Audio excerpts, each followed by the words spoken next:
ভুয়া NGO international development এন্টারপ্রাইজের প্রথম পর্ব ও দ্বিতীয় পর্বে আপনারা দেখেছেন এদের দুর্নীতির চিত্র।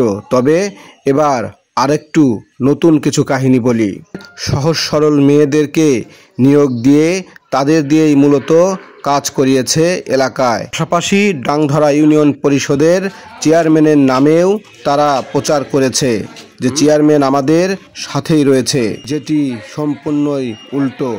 চেয়ারম্যান অথবা মেম্বার কেউ জানেন না এই এনজিওর বিষয়ে। তাদের আড়ালেই চলেছিল এনজিওর কাজটি। যখন চেয়ারম্যান এবং পরিষদবর্গ এই বিষয়ে জানতে পারে তখনই ভুয়া এনজিওটি পালিয়ে যায়।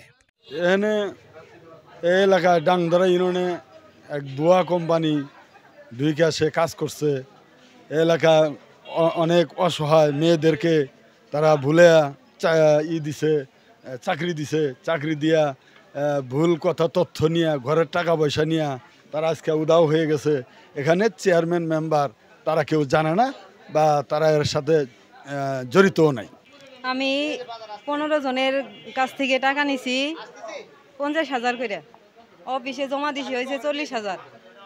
আর পুষ্টির নামে সবার গ্রাহকের কাছ থেকে নিছি হয়েছে 1,000 করে নিছি 91 জনের কাছ থেকে নিয়ে হেরে অফিসে জমা নিছে 775 টাকা করে।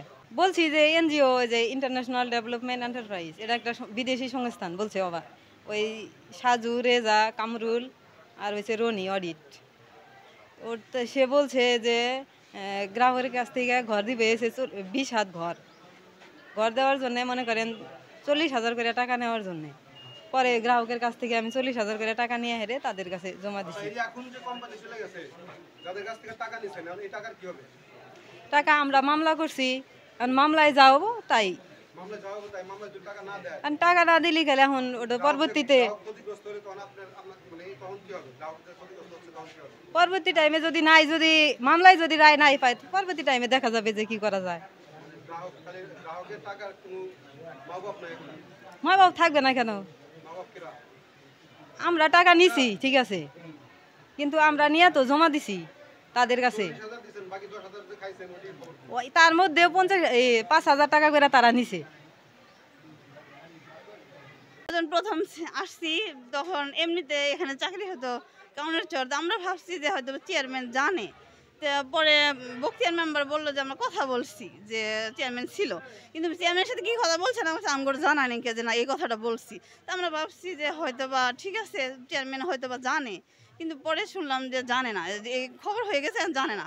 আর তারপরে আমরা চেয়ারম্যানের কাছে আসছি যে পরে বললাম না তোমরা এগুলো করছো জানি না। আমরা 7-8 মাসের মধ্যে আমরা আসি না তার কাছে, মিথ্যে কথা বলে লাভ নাই, আসি নাই আমরা তার কাছে। না এই বিষয়ে আমরা পরিষদকে জানাই নাই, তারা কীরকম জানে সেটা আমরা জানি না, কিন্তু আমরা নিজেরা জানাই নাই যে আমরা এরকম। যখন আমরা জানলাম যে ভুয়া কোম্পানি আমরা ফাইসা গেছি গা, তখন তো আমরা চেয়ারম্যানের কাছে আসছি যে আমাদের সাহায্য করেন, কারণ আমরা একটু ফাইসা গেছি গা, বিপদ হয়ে গেছে গা, এতগুলো টাকা দিয়ে দিছি সবার কাছে নিয়ে। তাহলে এই জন্য চেয়ারম্যানের কাছে আসছি যে আপনারা সাহায্য করেন, আপনার সাথে না থাকলে তো আমরা টাকাটা উঠানো সম্ভব না। তাই চেয়ারম্যানের কাছে এবং সবার কাছে এটা অনুরোধ যাতে আমার টাকাটা উঠাইয়া দেয় সাথে থেকে। একটা এনজিও এখানে তারা স্থাপন করছে এবং শুনতে পারলাম যে এখানে কিছু কর্মীও নিয়োগ করছে। পরবর্তীতে আমি আমার গ্রাম পুলিশ পাঠিয়ে দিয়া তাদেরকে এখানটাকে নিয়ে আসি এবং আমার এই ইউনিয়নে সেই এনজিও থাকবে না, আপনারা এখান থেকে চলে যান। পরবর্তীতে ওনারা বলে চাইলে আমরা ইউনিয়ন সবের কাছ থেকে আপনার পারমিশন নিয়ে এসে দিই, কথা বলি। তখন আমি বলছি যে ঠিক আছে, ইউনিয়ন স্যার যদি আমাকে পারমিশন দেয় তাহলে আমি সেটা অ্যাকসেপ্ট করবো। কিন্তু এখানে সাম ব্যক্তি বক্তিয়ার মেম্বার, ওনার মেয়ে এখানে চাকরি করে। বক্তিয়ার মেম্বারকে আমি বেশ কয়েকদিন বলছি যে এলাকার থেকে বারবার খবর আসতেছে তোমরা কোন ভুয়া এনজিওর মাধ্যমে কাজ করতেছো, সেই এনজিওর টাকা তুলতেছো, তোমরা এই টাকা তোলাটা সম্পূর্ণভাবে বন্ধ করো, নাহলে এলাকার রিউমার সৃষ্টি হয়ে যাবে। বলছে আমার কাছে বলছে যে ঠিক আছে ভাই আমরা এই টাকাটা তুলব না।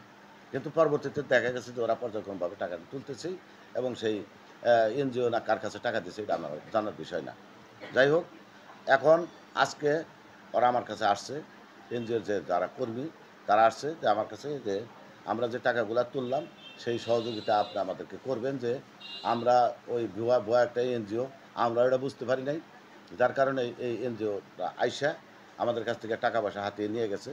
আমি প্রথমত অবস্থায় তাদের উপরে রাগ করছি যে কেন তোমরা আমার কাছে না জানা, আমার পরিষদের মেম্বারদের কাছে না জানা তোমরা কেন টাকাগুলো তুললা বা এই কাজগুলো করলা। তো ওরা ভুল স্বীকার করছে। ভুল স্বীকার করার পরবর্তীতে এখন বর্তমানে ওরা আমার কাছে বারবার বলতেছে যে আমরা আপনার সহযোগিতা চাই। এখন যেহেতু আমার ইউনিয়নের লোকজন তারা এই এনজিও আমার ইউনিয়নেরকেই ঠকাইয়া তারা ভুয়া এনজিও সাজাইয়া পার্শ্ববর্তী উপজেলার থেকে আইসা এই ধরনের ভুয়া এনজিও সৃষ্টি করে আমার ইউনিয়নের এতগুলো টাকা হাতিয়ে নিয়ে গেছে, এই জিনিসটা তো আমার দেখার বিষয় এবং আমি এটা সুষ্ঠুভাবে তদন্ত করে আমি এটা বিচারের আওতায় আনার জন্য আমি অনুরোধ করি।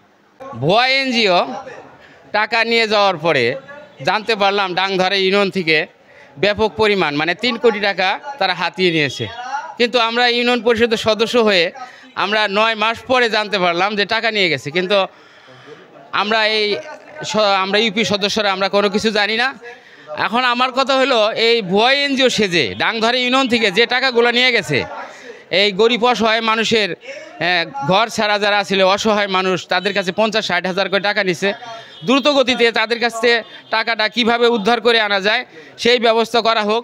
8 থেকে 9 মাস আগে আমরা লোক মুখে জানতে পারি যে দেখা যায় ডাংধরা ইউনিয়নে একটি এনজিও কাজ করছে। আমরা অনেকভাবে চেষ্টা করেছি যে এই এনজিও আসলে দেখা গেছে সরকারের অধীনস্থ কিনা, মানে কোনো ডিসি ইউনো মহোদয় এবং ডিসি মহোদয়ের পারমিশন আছে কিনা এটা জানতে আমাদের অনেক দিন সময় লাগছে। আমরা যখনই দেখা গেছে ওই এনজিওর ওইখানে আমরা গিয়েছি এনজিওর ঘরে, দেখি যে তালাবদ্ধ। এরপরে বারবার ডাকার পরে ইউনিয়ন পরিষদে 1 মাস পূর্বে ইউনিয়ন পরিষদে আসে এনজিওর লোকজন, সম্মানিত চেয়ারম্যান সাহেবকে অবগত করে। চেয়ারম্যান সাহেব বিষয়টা নিয়ে ইউনো সাহেবের সাথে আলাপ আলোচনা করে যে আসলেই দেখা গেছে এই এনজিওটা সঠিক কিনা। আমরা ইউনিয়ন পরিষদে চেয়ারম্যান সহ আমরা সহ দেখা গেছে যে এই এনজিও আসলে এনজিওটা বৈধ না, এই জন্য আমরা তৎপর হই এবং আইনগতভাবে ব্যবস্থা নেওয়ার জন্য ইউনো মহোদয় এবং প্রশাসনকে চেয়ারম্যান সাহেব অবগত করে। এরপরে এনজিওটা দেখা গেছে যে এইখান থেকে উদয় হয়ে যায়। উদয় হওয়ার পরে আমরা জানতে পারি দেখা গেছে যে ডাংধরা ইউনিয়ন, চরমখা ইউনিয়ন এবং রাজীবপুর উপজেলা থেকে প্রায় 3 থেকে 3.5 কোটি টাকা নিয়ে উদয় হয়েছে। আমরা ইউনিয়ন পরিষদের মাধ্যমে এবং কি সাংবাদিক ভাইদের মাধ্যমে আমরা এটাই জানাতে চাই, আমরা ইউনিয়ন পরিষদের চেয়ারম্যান এবং মেম্বার এটার সাথে জড়িত না, সেই সাথে যারা ভুক্তভোগী এদের যেন সঠিকভাবে টাকাটা ফেরত পায় এই আশা করছি এবং কি আমরা চেষ্টা করছি এবং আইনগতভাবে যতটুকু ইউনিয়ন পরিষদের সহযোগিতা দেওয়ার দরকার আমরা সহযোগিতা দেব। এবং আমি সম্মানিত ইউনো মহোদয় এবং ডিসি মহোদয়কে আমি অনুরোধ জানাবো এই প্রতারকদেরকে আইনের আওতায় আনার জন্য।